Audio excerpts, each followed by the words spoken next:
at CES? Anybody? Nerd alert. Who lays in bed at night looking at everything that happened that day? So, Larry, you work in one of these extremely fast-paced technical worlds, and I know that AT&T is probably at CES and having these conversations. You know, the Internet of Things is coming. Our connected home, our connected cars, our connected bands that track everything we do, are working in that space and looking towards the future, being in that mindset. Walk us through what's coming. What is one piece of technology that you could paint a picture for us all that you think would impact the corporate environment? So typically when I give a presentation at AT&T, I have a cautionary statement that is a precursor to whatever I say that deals with what's going to happen in the future. But, you know, forward-looking, if we were to think, you know, what's going to happen between now and 2012, you know, exciting times. 2020. Yeah, 2020. We're going to go back. You're going backwards. It's okay. You know, if I had to think about what's going to happen between now and 2012, we are accelerating the growth of 2012. We are accelerating the growth of broadband networks, and so if you think about where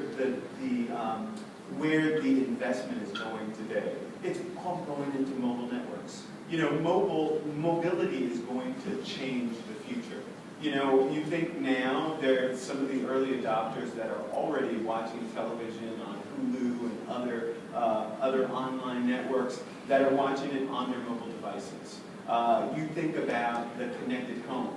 I'm sure everyone sees the AT&T Digital Life commercials that come on, and the gentleman goes on after his kid goes to his house, and he says, "Did you turn off all the lights and everything?" And he goes, "Yeah." And he looks at his app, the water's running, the lights are on, the television's on, and he's able to turn all of those things off remotely from their vacation home. So fast forward to 2020, and you know, we'll be able to go beyond being able to monitor your heating and electrical consumption.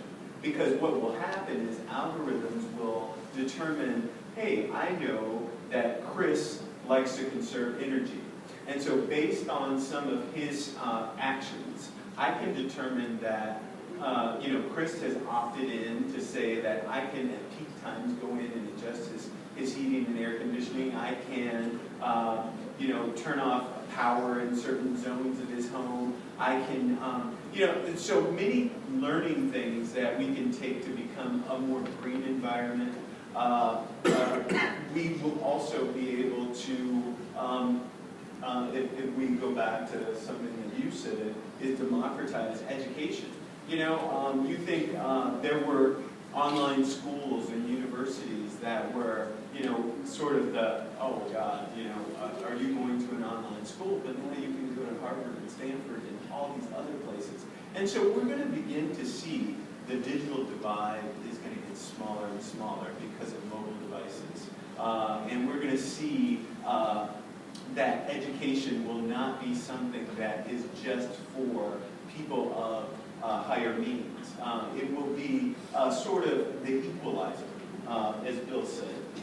And so I'm really excited about where mobile broadband is going to take us in the coming years. You know, you'll be getting your cable television, or what looks like cable television, across wireless lines. You know, today you can go into an AT&T wireless store and buy a device that you can plug an old telephone in, and you know, you're not using any inside wiring in your home, but you know, you're using mobile networks. And so mobile networks are going to really change the game for us.